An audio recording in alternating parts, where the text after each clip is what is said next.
So I built my mom a house from the ground up. Never did it before. Straight built a crib. Spent $4.1 million on a crib. 15,000 square feet, indoor pool. Amazing. 15,000 square feet crib. Everything you ever can imagine was in the house. And when you go through a bankruptcy, you got a decision to make. At the time, I owned 4 homes.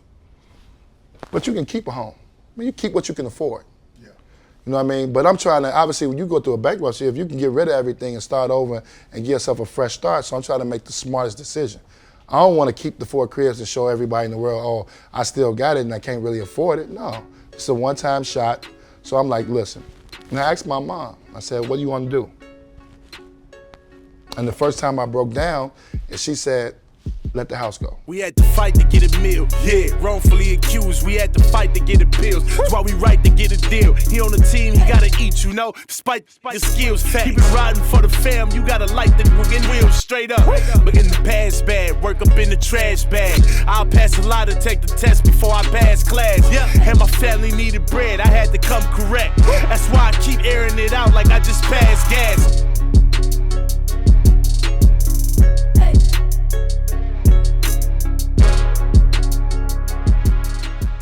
I Am Athlete Parlay. We've been hot.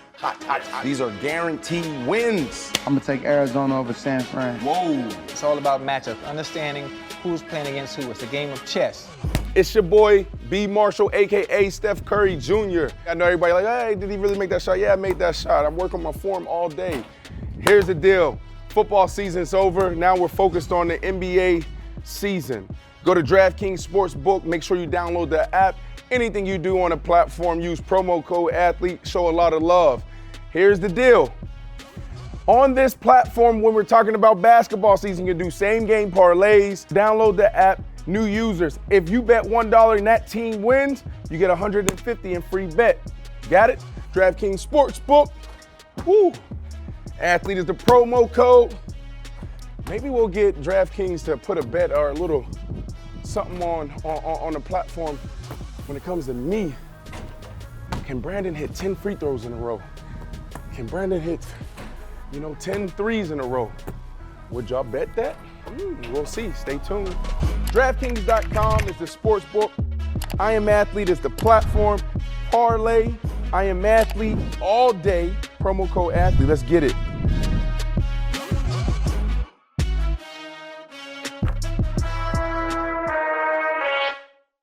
Honeybee, you deserve all you desire. So fly away, black butterfly, to what you admire.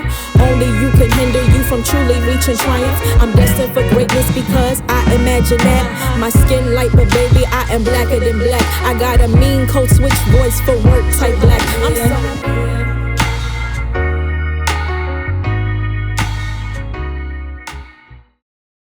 Story time with Antoine Walker. Tell us about the legendary story with you, MJ, and Kevin Hart. First of all, let me just say this. Me and Michael are great friends, and we spent a lot of time together. It was one of the best times of my life. We would actually, we would gamble, go to casinos together, and we out of town, and in town we go play, we gamble. And this particular time, Kevin Hart used to actually come to Chicago. Right. And we used to have a comedy show.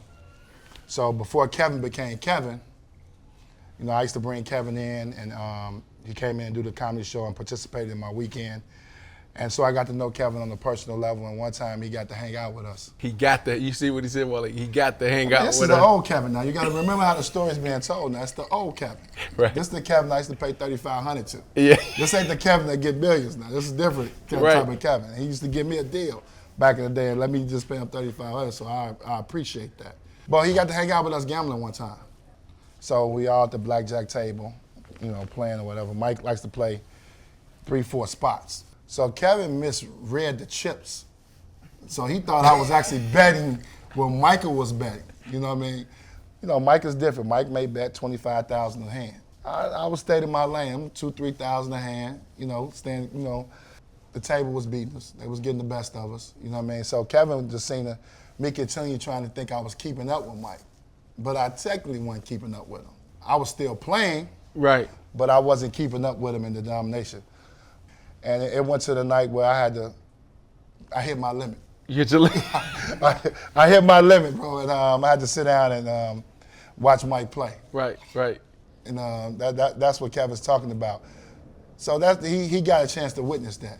When I first got drafted to Denver Broncos, Deej, you were already there 2 years or a year? I was there 2 years. So like Rod Smith, OG, comes pick me up one day after practice, off season, before the season even starts. And he takes me to his house. And we're going to Al Wilson's house, okay? We stop at his house first. We go in his basement.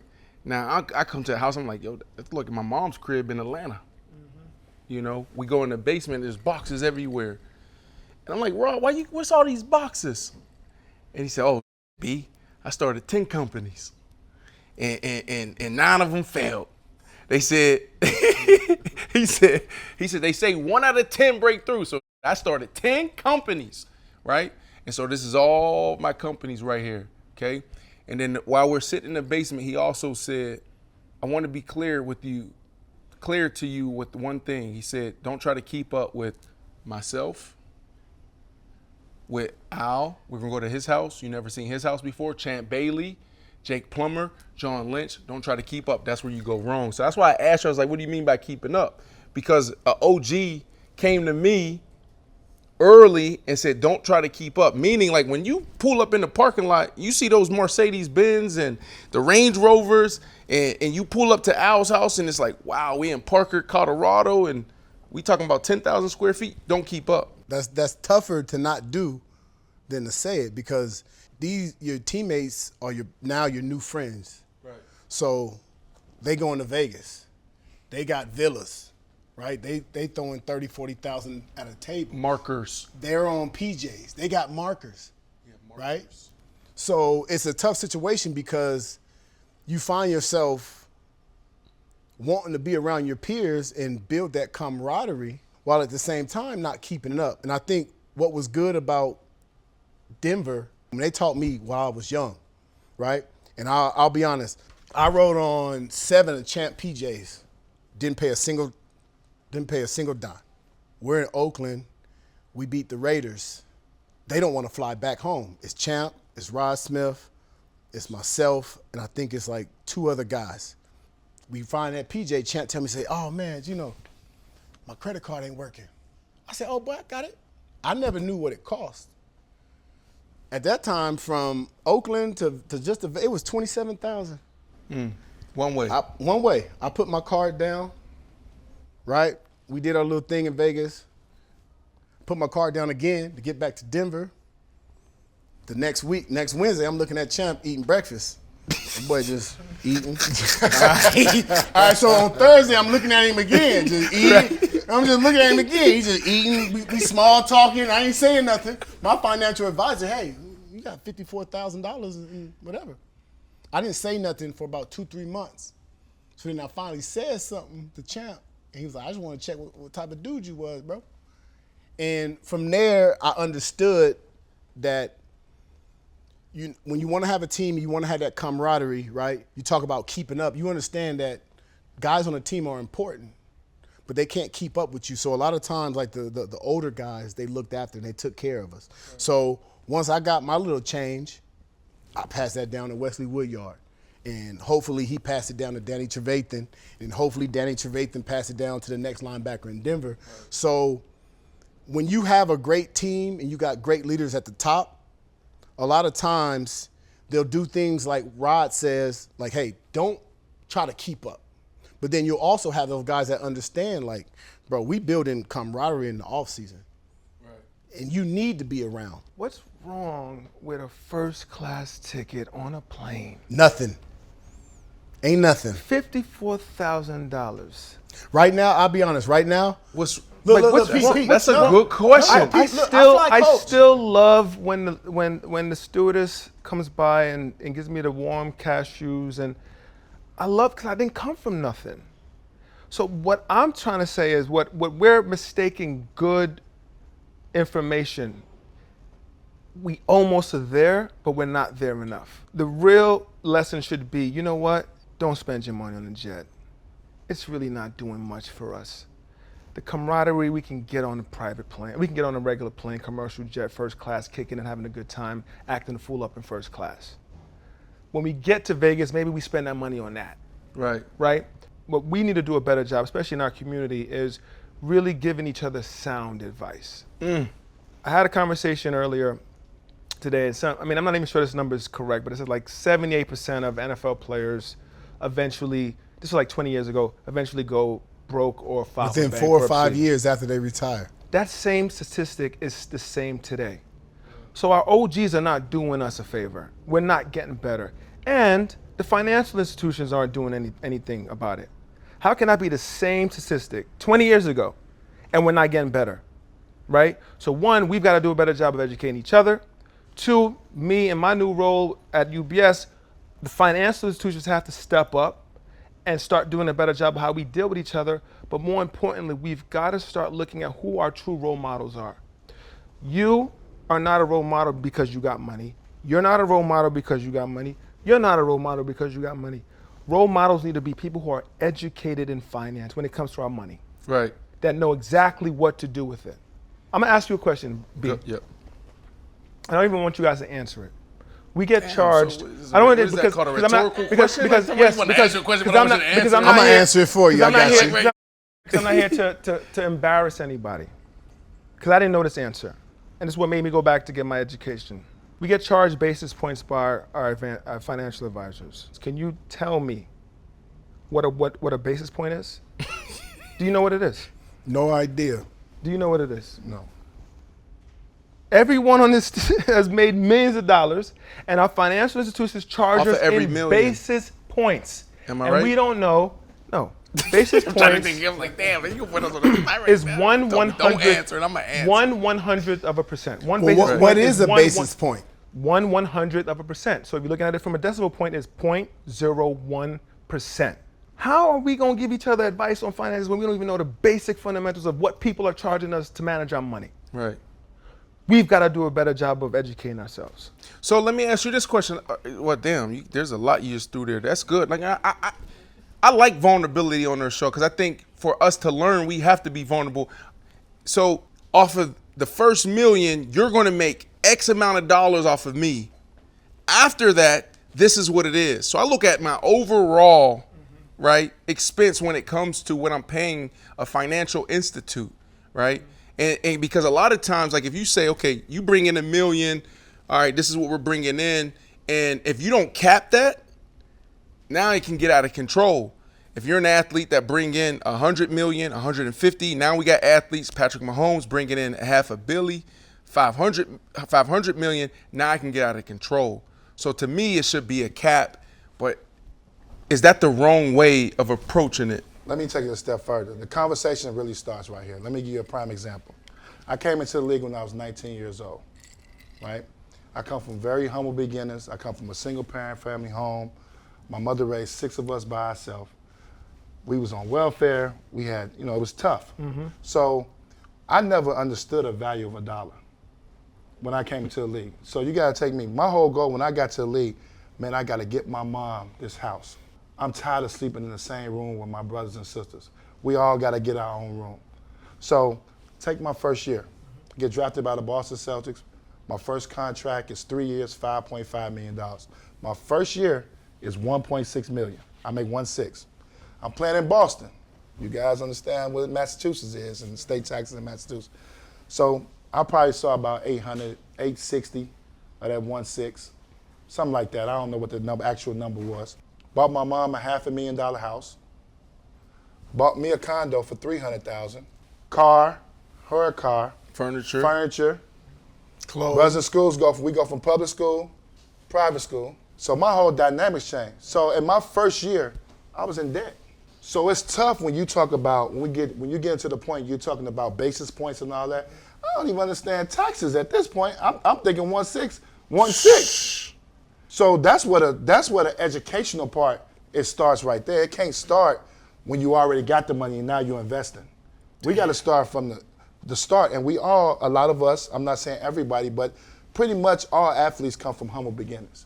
It's a few, that have had mothers and fathers that made good money and put them in. Or have mom and dad in the house. But most of us come from humble beginnings, so it starts from the beginning. Yeah. So you got to think about that. Like, that's the biggest part about anything. I was in debt my first year, my first contract. So think about it. If I don't turn out to be a good player, this finna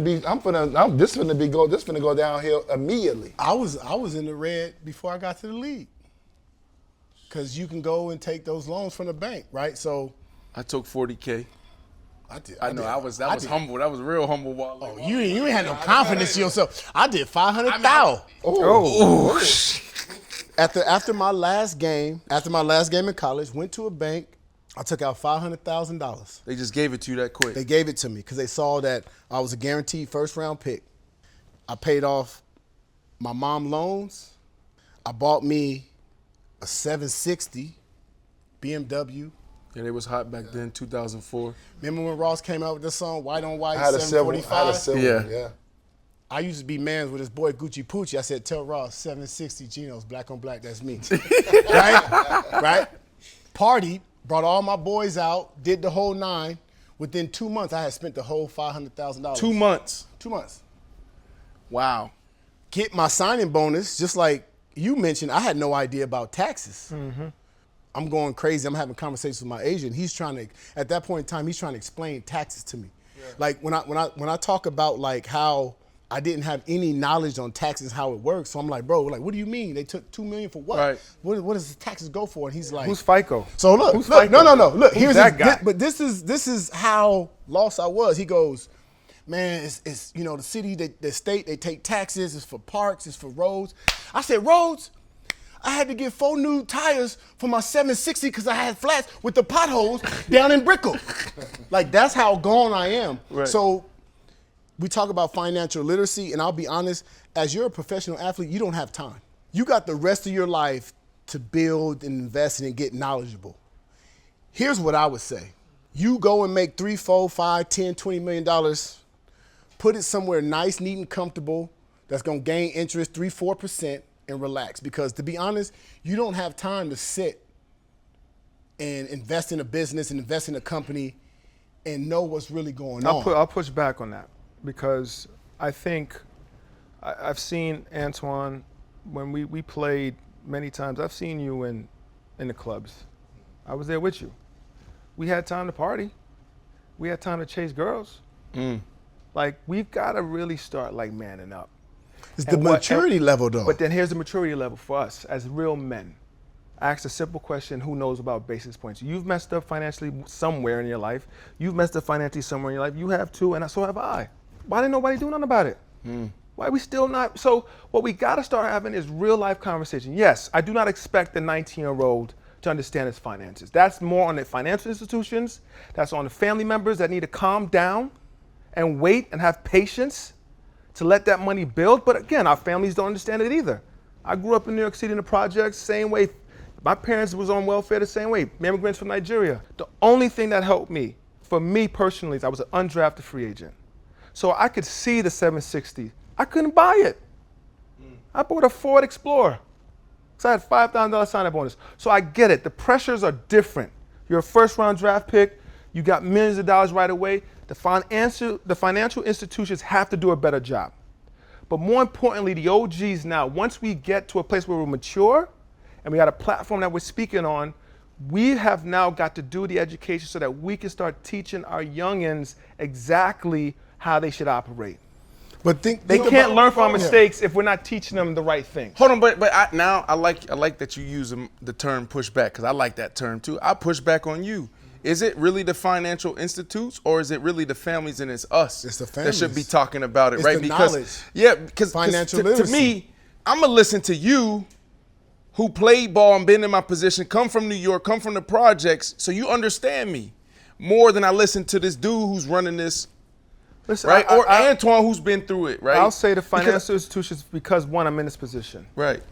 We have an obligation of young men and women in the entertainment industry and in sports to be good stewards of the money and the talents that we're giving to our advisors, okay? I'll push back and to say that too many times financial advisors make this transactional. How much money can I get from B. Marsh? But that's the issue. The issue is right now, right?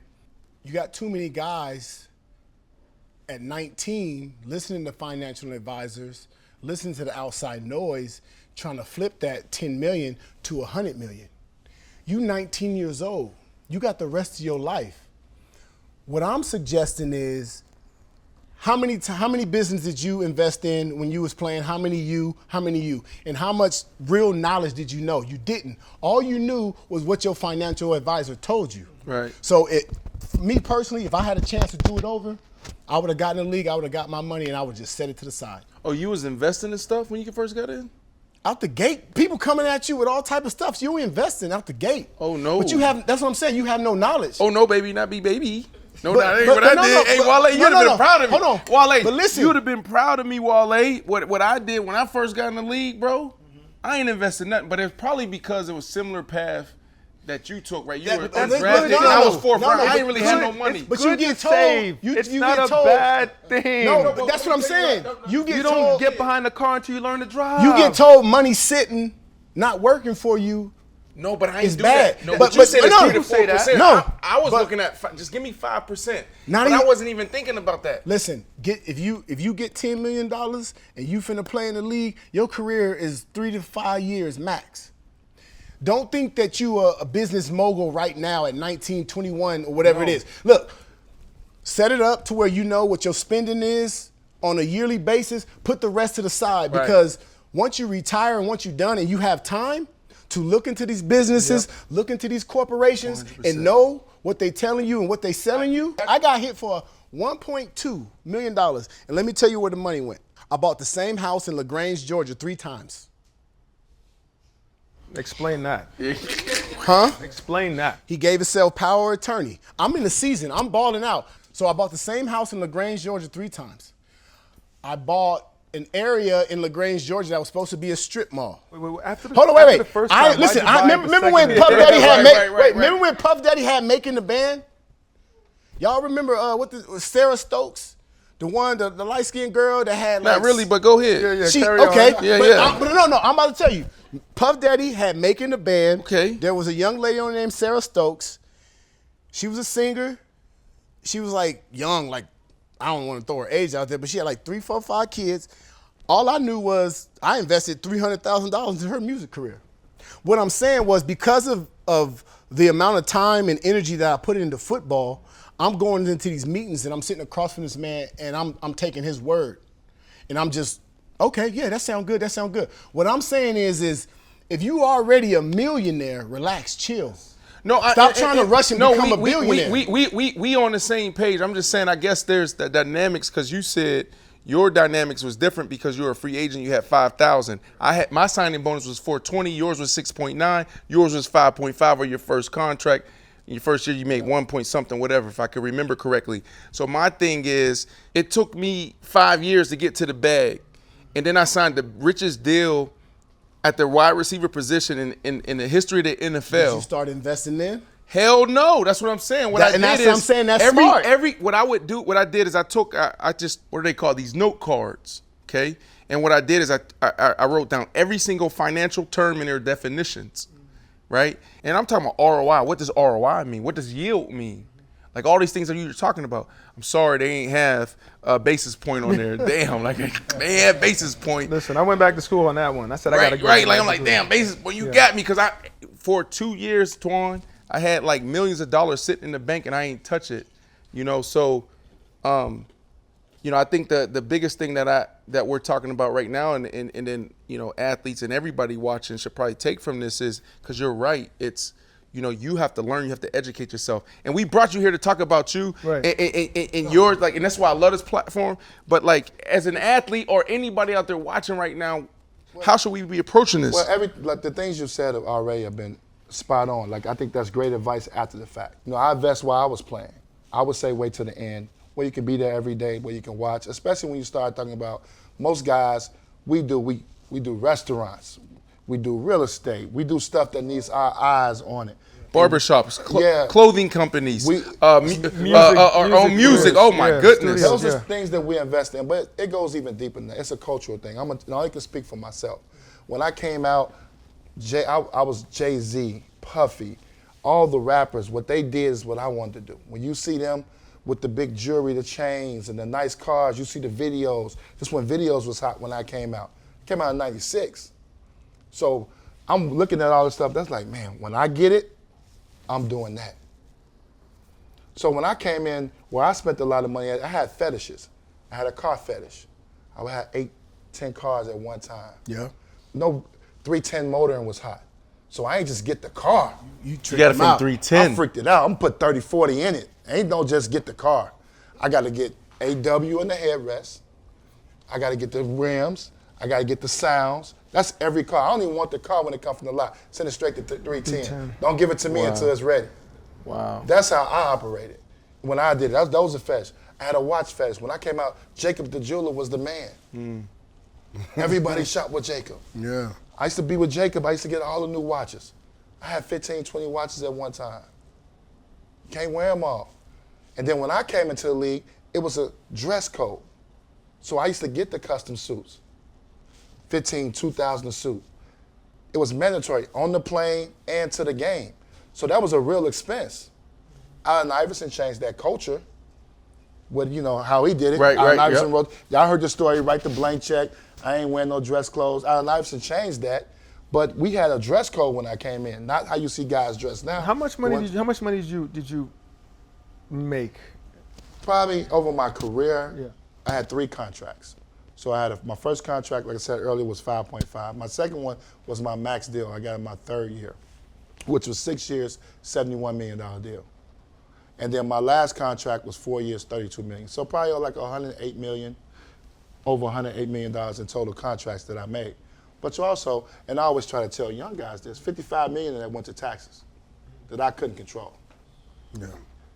But I had those fetishes that I started for myself at a young age, but I'm not saying that those guys, the rappers and entertainers, make me do it, but that's what I saw. That's what I wanted to do.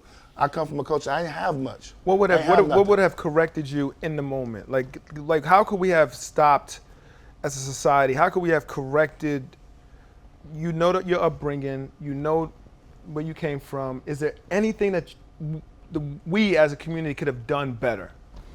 I think it was somebody who could have stopped me and told me, hey, look, don't invest, don't take big projects, don't take on responsibilities of taking on other investments that you're not there to watch. Who would that person have been? Like if Michael Jordan would have said that to you, or who? If Michael would have said that to me, I had that utmost respect for him. But that wasn't the conversation that we had, because when I was around Michael, and I went to, you guys seen Michael House.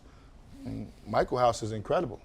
Michael got 25 cars sitting in the driveway. Well, I've been to that crib. Yeah, so it's different. When you see that, you seek out to want to get to that level, even when you're making that kind of money. And even though you can't get to his level, it's a different level. There's levels to it. But you like, man, I want to be able to intercom my mom on the other side or intercom my people. You know what I'm saying? Right. You can't, in his house, you can't just say, yo, no, you got an intercom. That's why I talked about the Al Wilson story. When I walked in Al Wilson's house, Wale, I was like, yo, I'm getting that. I never seen anything like that. You know what I mean? Like, it was the same story. It was, I'm just, my Pell Grant, I got $4,000 a year, and I was going to my mom. Just 6 months ago, I'm staying in I'm in the Motel 8, 2 bedrooms, and there's 10 of us. Like, I'm not even thinking about, the business of the NFL. I'm not thinking about that. I'm just thinking about surviving. So I hear you on that, and Wale, I feel like, and I love how what you said earlier on in the show was, education, basically what I heard is education, because when I first got in the league, bro, I was overwhelmed with just opening up mail. But who's educating you? Like, I didn't know how to open up a bank account. Who's educating you? The issue is you get money, the person closest to you is an uncle, a cousin that ain't never had money, that don't know how to deal with money, and they living vicariously through you. So when you ask them the question on, how would it happen differently if somebody was there, the issue is within a lot of our culture and inside of the homes, there is no financial literacy, right? Like I have a friend and his father was an accountant. We go to UM together. In the summertime, I'm taking ballet classes, trying to get these extra credits. He taking financial literacy courses. He's going to JP Morgan, doing all these things because his family told him how important understanding how money works is. So the issue is you got 19-year-old kids coming out. They don't have the system around them telling them how money works because they don't know how money works. I got into it with my mom probably 3-4 months ago, and it was real because my mom is doing all these nonprofits. She's writing grants. She's trying to get money. She's getting frustrated. She's getting turned down. And she's coming to me because I got my little dime life. I'm doing, a bunch of things. So she comes to me and she goes, well, you don't understand how hard it is. I didn't go to school for this. I didn't learn. I didn't whatever. I said, you were my first teacher. If you don't know, how you think I know? So that's the problem. The problem is inside the household, those are closest to us that we will listen to at that age, they don't even know. I agree. Can I add to that though? And I want to get back to Wale and what he talked about and about the OGs. So when I go into bankruptcy, this is where I learned my financial mistakes. So when I go into bankruptcy, I was in bankruptcy 2.5 years. That's a long time. So going through the process, I learned a lot about where my funding went and where my money went. And through a good friend of mine, Anthony Holt, he was like, man, you should put your story in a documentary and tell your story. But you know why I had to film a documentary? It was the most disappointing thing. The OGs, my teammate, my bro, everybody that when I was getting it, we partying, when I called, they went left. They disappeared. So the OGs, the teammates, and you saying that, oh, we supposed to come back, they really don't want to do it. They really don't want to help you because they think you're going to ask them for something. And it's a sad story. And it hurt me so hard because I thought, man, this guy was really my teammate, my friend. But now I'm in a tight situation. I used to have 4 phones. They used to ring off the hooks. You had 4 cell phones. I used to have a lot of cell phones. Everybody had 2. 3 or 4, I had a phone deal. I was a little extra. When I first got in the league too, I had every network. They gave it to him for free. Wale was for free. Wale, we wasn't paying for it. Then you gave them to people that. Yeah, you gave them to family members. You ain't. Wale doing he had UBS now, right? So Wale know he had 3 phones when he first got in the 2 league. phones, and if I had extra, I gave them to family members. Okay, but the phones you kept all 8 for yourself. The phones used to ring. So I'm looking at these phones used to ring off the hook. Now ain't nobody calling me. And I'm talking about, it could have been simple as, you good? Right. I'm reading what's in the paper. I'm reading what's happening to you. Are you okay? I ain't getting none of them calls. Right. And I'm around the greatest. I'm around the greatest that ever played a game of basketball, around some of the greatest people in the world.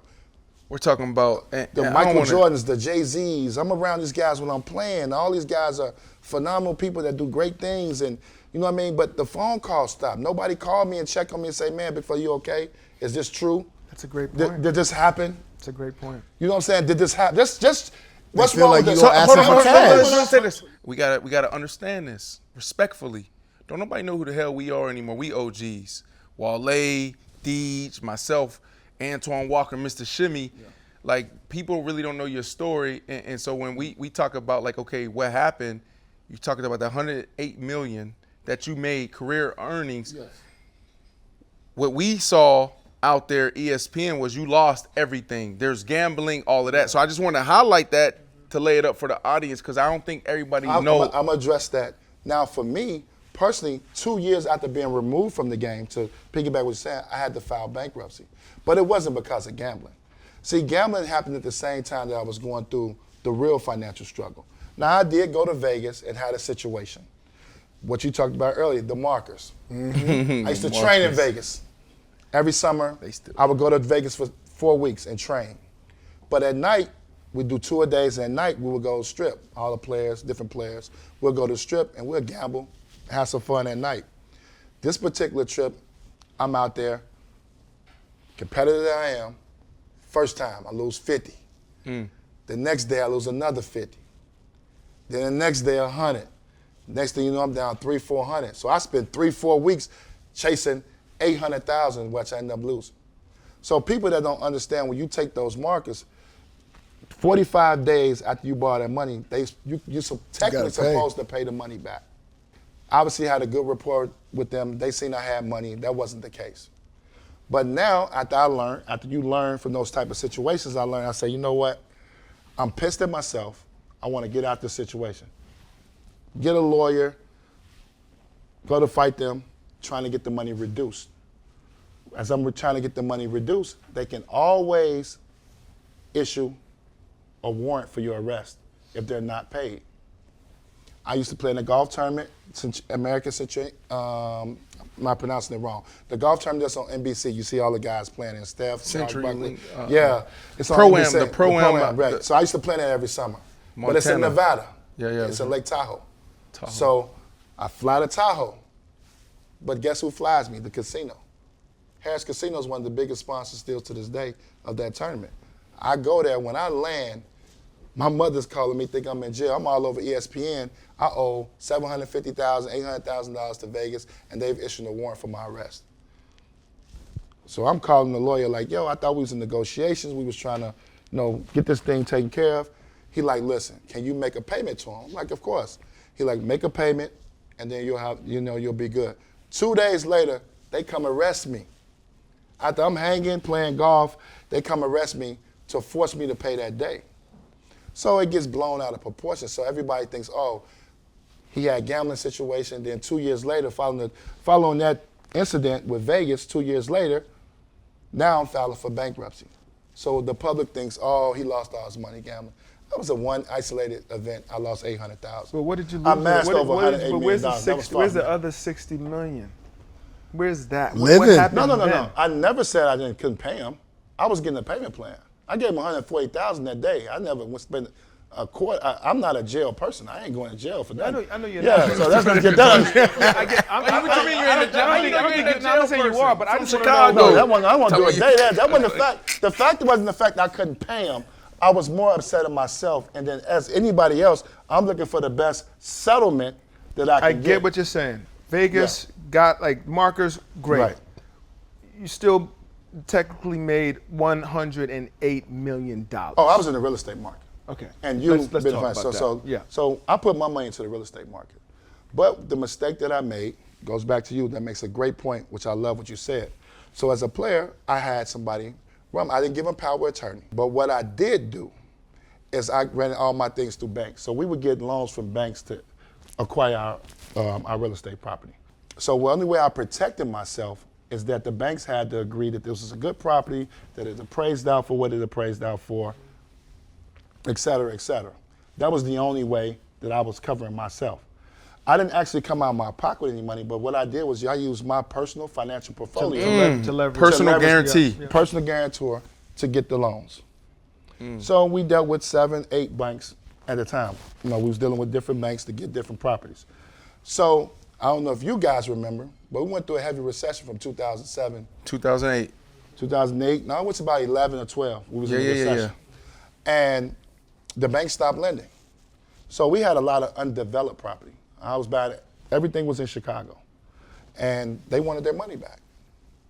It was really no negotiation. But by me playing, not coming to Chicago as much, not being on top of this, I left. I was gone, Miami, different cities. I wasn't paying attention to the business until I started getting them letters. I can't. You can't. I got a phone call. You can't. No, I got a phone call. True Well, story. you heard him say he pushed back. You can. You gonna go to the clubs. You gonna chase some girls. What you mean you can? What you talking about, D? No. I'm talking. Go. No, let him finish. Let him finish. He the guest. He the guest. But you heard the man, Wale. Yeah, talking about you can. I want to tell You you. can. So I got a phone. This is what made me aware. I got You think a you phone can run? call. Hold on. You think you can run? I Let am the man athlete. talk. No. You think you can run? I am athlete during the NFL season and do all the meetings before and after and show up to all the things to make sure everything is tight and wound up? Hell no. So I'm getting dressed the homeboys come over at 7 p.m. Nah.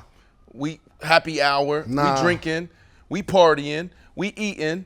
Then we go out to the spot. Then after the spot, we got the spot. So yeah, if I'm spending, but time out, guys. Like the season's not 365 days a year. It We ain't. do have an off season. come on, talk to this All right, man. It ain't. We're not gonna. Let's get past. But you the still excuses. talking We to a have 19-year-old, time. 20-year-old kid that But we feels have- invincible, but they're that listening- feels they're like I can listening to lose you. this 10 They're mil listening and I'm to a you, ball and get it but back. they're listening That's the to other you part right about now. If the owner of your team walked you upstairs as a 19-year-old and said, "Listen, you want to own a team one day? Do this." Would you listen to him? it. They not doing that. Would you listen to him? Yes. Yes, you have Exactly. to. This But is they why- not doing that. This is why I say. But they not doing that. This is why I say institutions, I'm going to talk about the league and the OGs. I do not care if they don't want to listen. Keep telling them. You saying that kids don't have the time, they're going, yes, mom and dad at home, I don't have the time. That's not true. That's a false statement. We have time. We have to make time. Our community, we have to. I totally We can't agree. afford not to make time. But from this conversation, I can tell we all care. And here's why I even love the role that I'm in, right? I care. And I'm aligning myself with an institution that has the resources to do everything that you're saying. And I'm building this business out the right way, in a sense that I'm aligning myself with advisors that want to teach us as we go. So what I can only do is learn from the mistakes that I've made in the past, learn from the mistakes that all of you have made in the past, and try now to take this business, being the biggest private wealth manager in the world. I have that, great, super, right? I see it. Everybody around me is, 1 out of every 2 billionaires banks at our firm. I want to take those resources and put them in the communities that we come from. So don't underestimate your voice and the impact that you can have just by you caring. And it's a great platform that we have to talk about our finances and to talk about the mistakes that we made. This is why I love the show, in the sense that real men having, no filters and being vulnerable. That's right. We've screwed up, That's right. right? It's our duty in the next 20 years for that statistic that I said, 78% of athletes, entertainers, whatever, go broke after 30. That has to come down. If that doesn't come down, I haven't done my job. And if that hasn't come down, you have failed in this platform. 100%.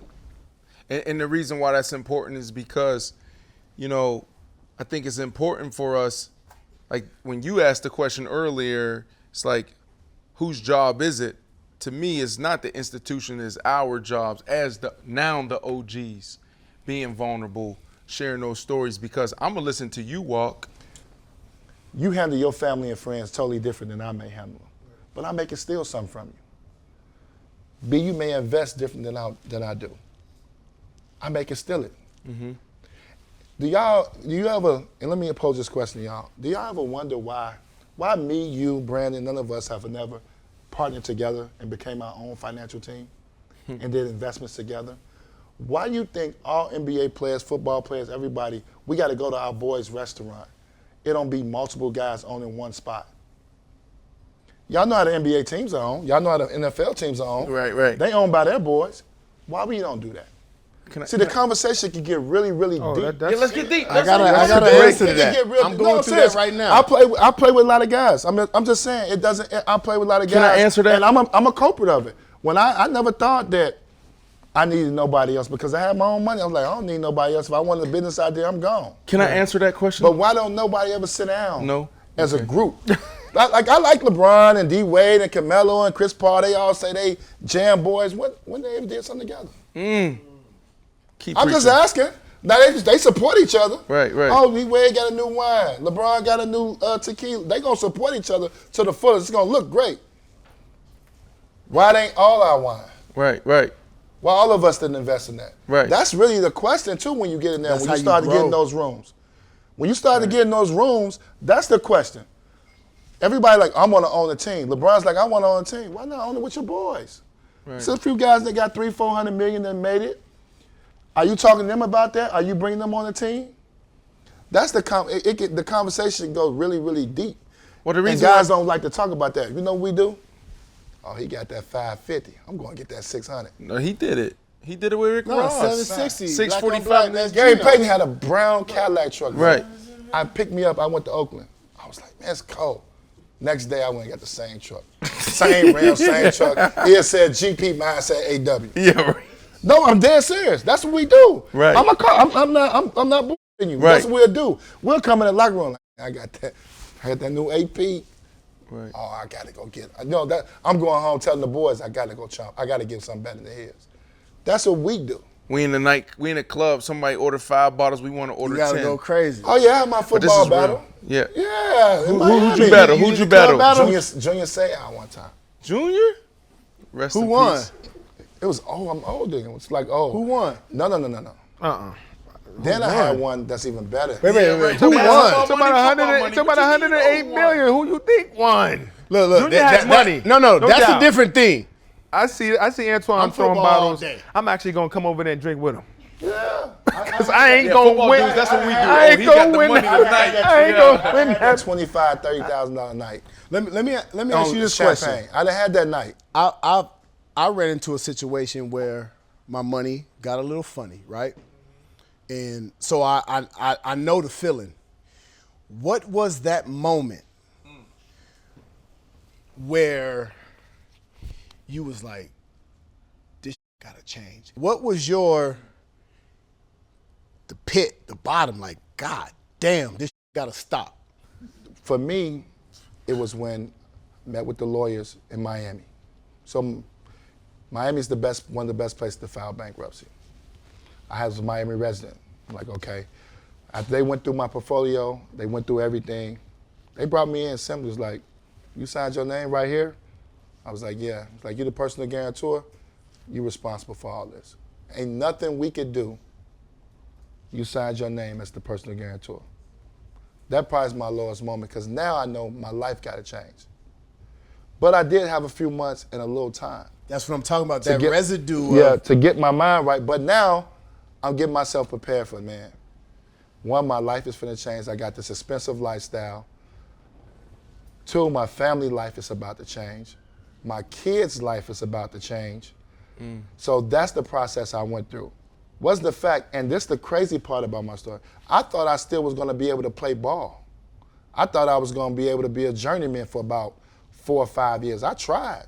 Bro, I went to the D-League, Boise, Idaho, and played, trying to get back in the league. Like really trying to get back in the league, went the grimiest route you can go through the D-League. And the D-League is bad, it's worse than college at that time when they first started it. Let's make it $25,000, bro. 2012 to 2015, I was playing for the Chicago Bears. Yep. That was the time, it's crazy, when you was in Chicago, when we was seeing each other, that was the time I was going through my worst time, was when he was seeing me for those 3 years. Right, so one day, I'm in the West Loop, and I walk out the barber shop, and I see you. I'm like, what's up, big bro? Twan, what's up? Bro, and you just look, you was gone. And I walked away with tears in my eyes. I'm like, that's not Antoine Walker, bro. And so, you know, we talk about depression. We talk about just how we let ourselves go, like as an being in shape as an athlete. Yeah, once that stopped, I stopped working out once I went through that. I wasn't even hooping no more. After I left the D-League, it was the D-League at the time, it's called G-League now. Right. But once I left the D-League, it was over with. Because now I'm trying to figure out what I'm gonna do the rest of my life. Now you reaching out to people that's in higher positions, talking about coaches in the NBA, or can I coach? Can I be a scout? I'll keep you in mind. I'll keep you in mind. I'm like, man, this is like people that you thought like was your people. Man, I'll keep you in mind. I'll do, you know what I mean? So now I see that. But I'm like, damn, did I kill somebody? Or did I just have some financial trouble? It wasn't like I just did a bid. It wasn't like I just did 10 years in jail. No, I had some financial troubles. I went through a situation, but you would have thought, me personally, and I should tell my partner, business partner, Anthony, this. I used to be like, man, yo, I feel like I didn't kill somebody. But through that time, and you know, God willing, my family stayed strong. My mother, she was willing to step back. You know what I'm saying? And to even top that, when you talk about lowest time, so I built my mom a house from the ground up. Never did it before. Straight built a crib. Spent $4.1 million on our crib. 15,000 square feet, indoor pool. Amazing. 15,000 square feet crib, everything you ever can imagine was in the house. And when you go through a bankruptcy, you got a decision to make. At the time, I owned 4 homes. But you can keep a home. I mean, you keep what you can afford. Yeah. You know what I mean? But I'm trying to, obviously, when you go through a bankruptcy, if you can get rid of everything and start over and give yourself a fresh start, so I'm trying to make the smartest decision. I don't want to keep the 4 cribs and show everybody in the world, oh, I still got it and I can't really afford it. No, it's a one-time shot. So I'm like, listen. And I asked my mom, I said, what do you want to do? And the first time I broke down, and she said, let the house go. And I couldn't believe it, because I was like, it's 15,000 square feet. I can move in with her. I can have my own little wing until we figure it out. You know what I'm saying? We can go through the process and figure it out. She was like, no, I'm good. We're going to come down. So I had another place in downtown Chicago. It was about 8,000 square feet. The whole family moved there. Like, we're going to move down there. It's cheaper, ain't no upkeep. You ain't got to worry about doing all the upkeep and the taxes. It's better to be downtown. That was the lowest point, because that's something that you never want to do. Never want to see your mom have to work again, never see your mom have to go through anything of that nature. So that probably was the lowest point of that. But that was something that she did. I was willing to go back and we just make that the home. And we could have been comfortable in that situation. But she's like, no, I'm coming out of it. Mm. So when I see my mom make that sacrifice, I'm like, man. So she was like, listen, get back, get the word in your life again, figure it out, figure out what you want to do the rest of your life, and we're gonna be good. She said, we gonna be good. So my brothers and sisters, my family, that media corps, that's what helped me push through it. Right. Once they was cool, you know, everybody else is secondary after that. You ain't really worried about everybody else. So that's probably was the lowest point, giving that up. Because to give up that's something that I built from the ground up. She had all the say-so on that. Every corner, every turn, every room, that was all her. But she gave it up. And it's crazy. Last year, opportunity came to get it back. Say she ain't want it. It's still on the market. But it was just, you with the real estate agent, I'm messing around. That's something in my heart. She don't know I'm doing that. But I took a peek at it. It was hard for you because that was your driving force to get to the league, right? Yeah. You get to the league, you buy your mama a house. Yep. You don't know this. So I played offense in high school. That was where my heart was. I was a running back, whatever. I went to University of Miami. I played linebacker. Oh, you doing good. You about to get drafted. The night before I'm about to go on the field for the first time, I called my agent. I said, I ain't going. He said, what you mean? I said, bro, I'm about to step out there. This is somebody else's dream. This ain't my dream. So I told my agent, I said, bro, I ain't going. First thing he said is, you got to get your mama house back. I suited up. Number 55 linebacker, DJ. I came out to smoke. So I understand how hard and difficult that is, right? Because that was one of your number one driving force. But then what you find out is the people that are in your corner, they the solidest ones. They gonna ride with you. Yes. You talked earlier about my story. Well, what is your story? So I had an accountant, Art Hurley, is still my accountant to this day. And we working on 20 some odd years. He told me you can't do it all. He said you can't do the women, you can't do the jewelry, you can't do the cars, you can't do the partying, you can't do the you can't. He said pick 2, maybe 3, and then do that, right?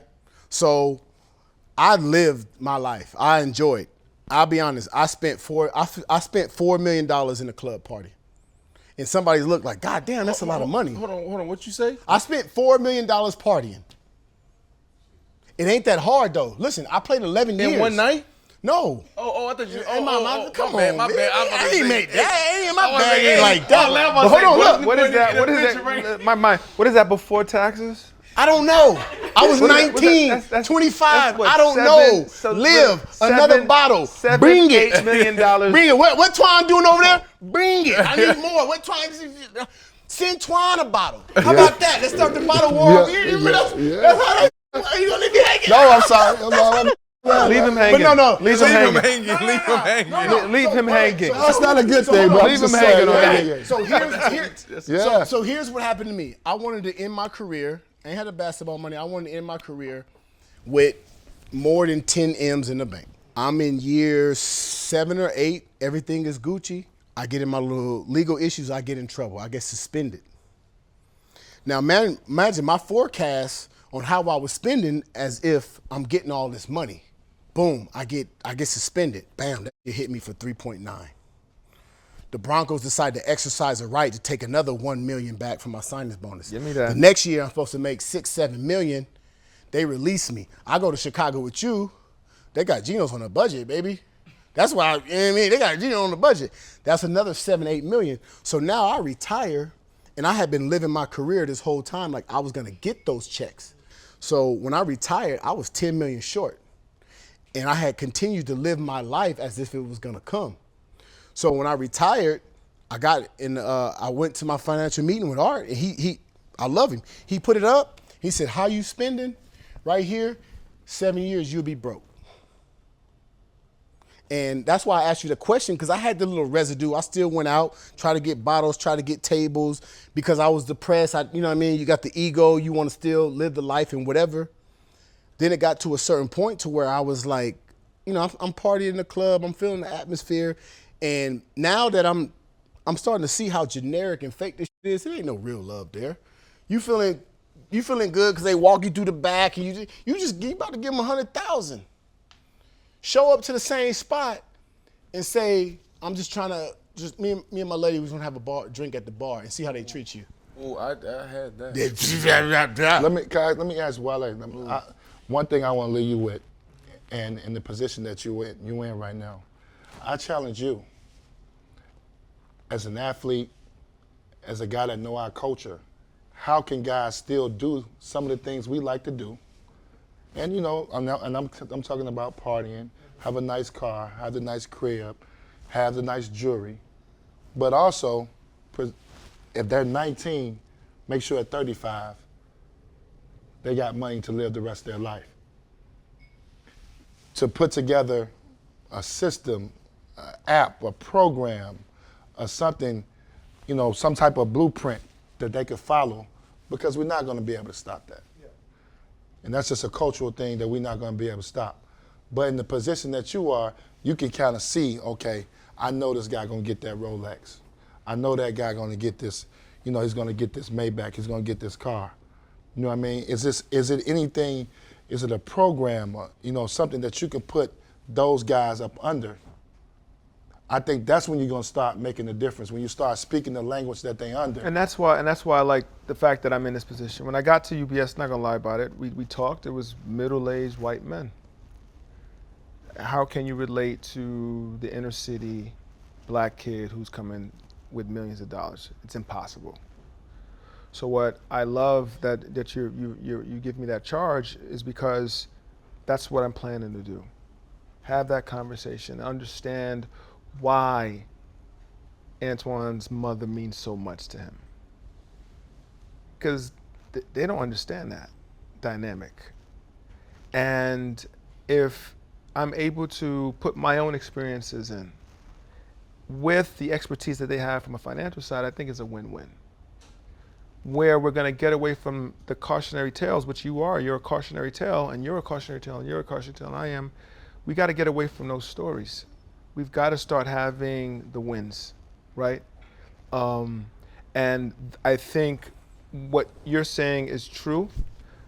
I take that, I eat it, and I'm gonna push forward with it. And that's why I'm gonna push back every time I hear us making excuses for the way we live.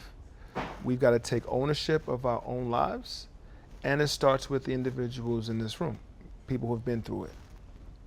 And I'm excited about it. I really am, because I see the opportunity. I see that a firm like UBS is willing to have the conversation. I have a program where you have to go through a 4-week program of just listening to our story. Listening why it's important for me to have a legacy after I move forward. We talked about legacy before, but again, it's important for us to understand that's the last piece of our community that we can't touch. We have the today money, we have the in-between 3 to 5 year money. We don't have that legacy money. And that's what we need to start touching. And these conversations are going to help pushing us in that direction. Until we get legacy money, we're just going to keep doing the same thing that we're doing over and over again. So it's a tough battle. It's a tough conversation. It's tough work, but we got to do it. And I'm willing to take that on. Bro, you made $108 million. You're going to make 2-3 times more over the next 10, 15 years, right? Because we need you, and your vulnerability, like my vulnerability in mental health, is needed, because we're the ones.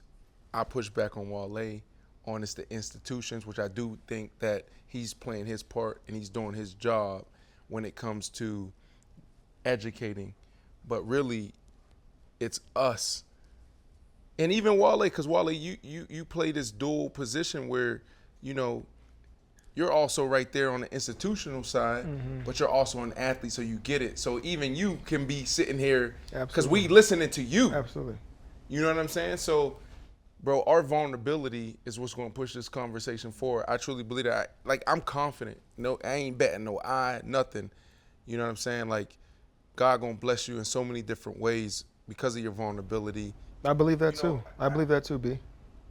I think he's going to turn around, and that story that we see the headlines is going to be a success story. Right, because like we are a product of our environments. Like it's the same thing, right? Like you came before us. You know, like for you to come before us and like I watched that on ESPN. Like that's why I can't wait for the documentary to drop, you know, is because, you know, it's informative.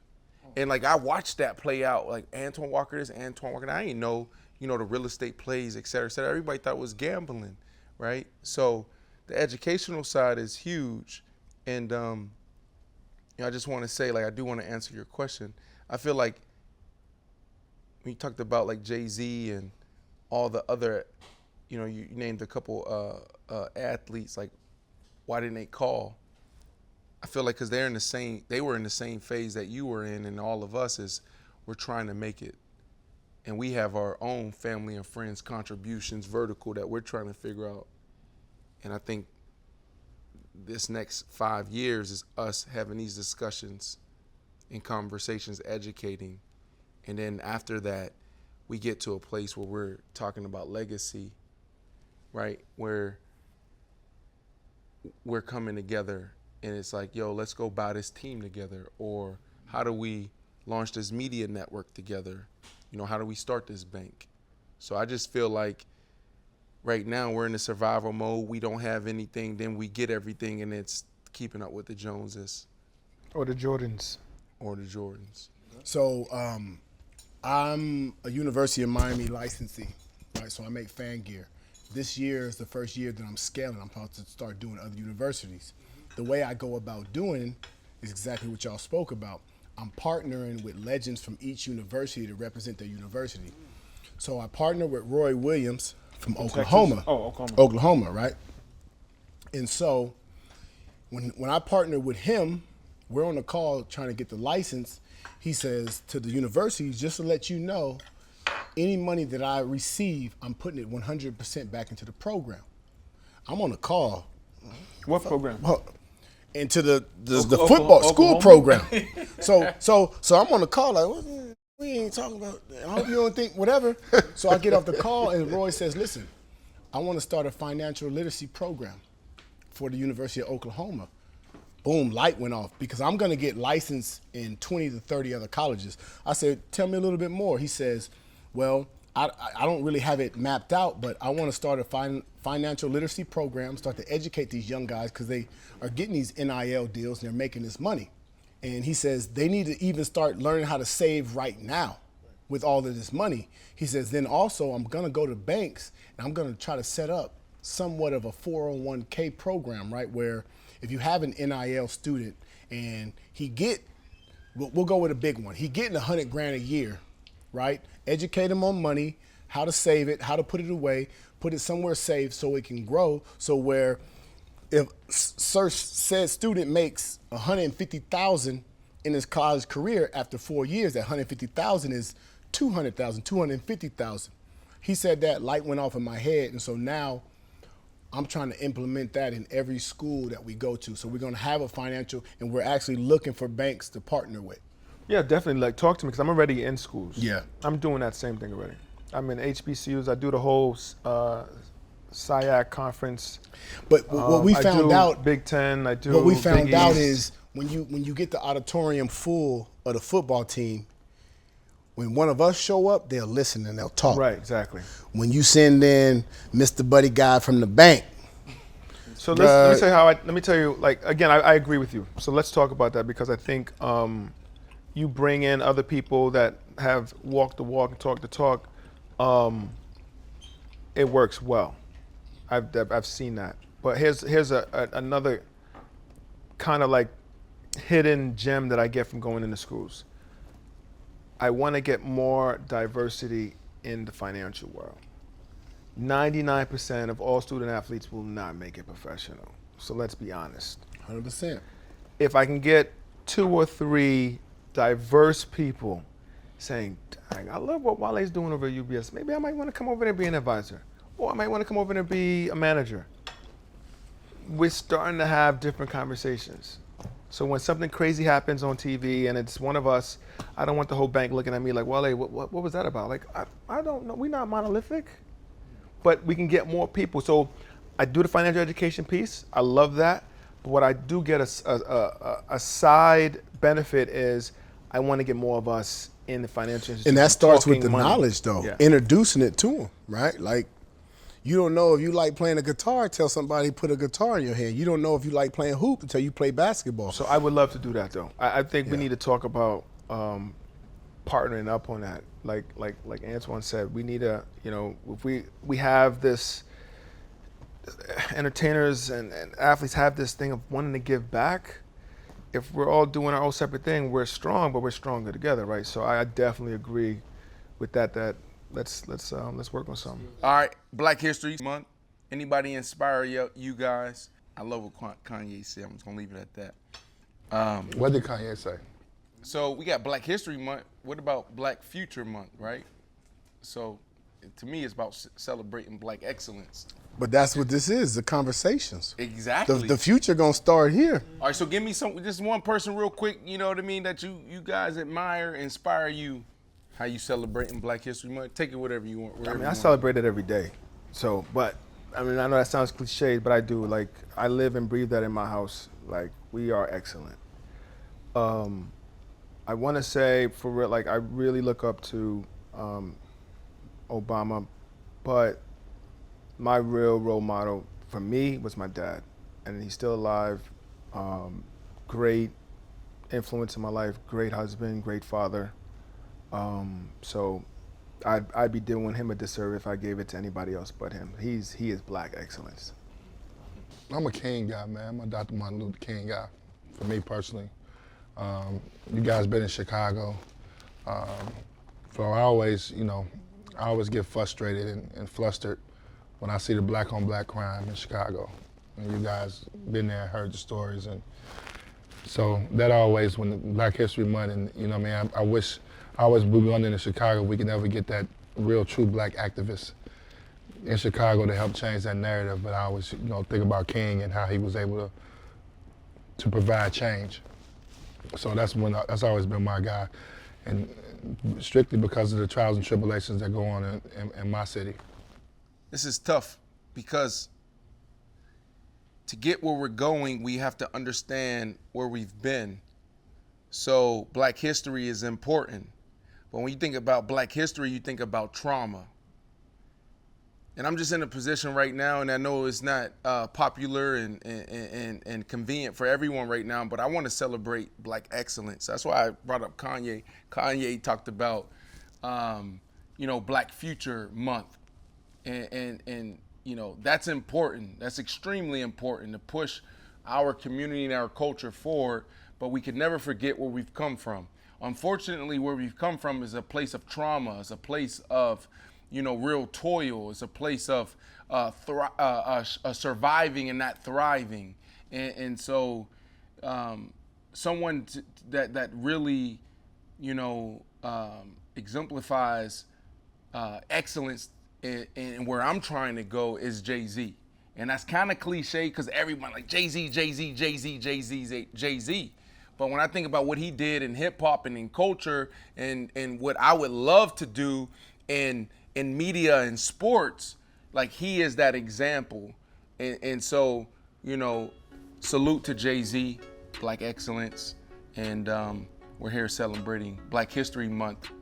But I know you celebrate every day. Every day. Every day. Every day.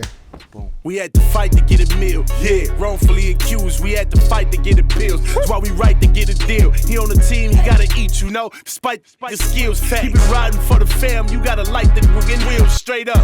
But in the past bad, work up in the trash bag. I'll pass a lot to take the test before I pass class. Yeah, and my family needed bread. I had to come correct. That's why I keep airing it out like I just passed gas.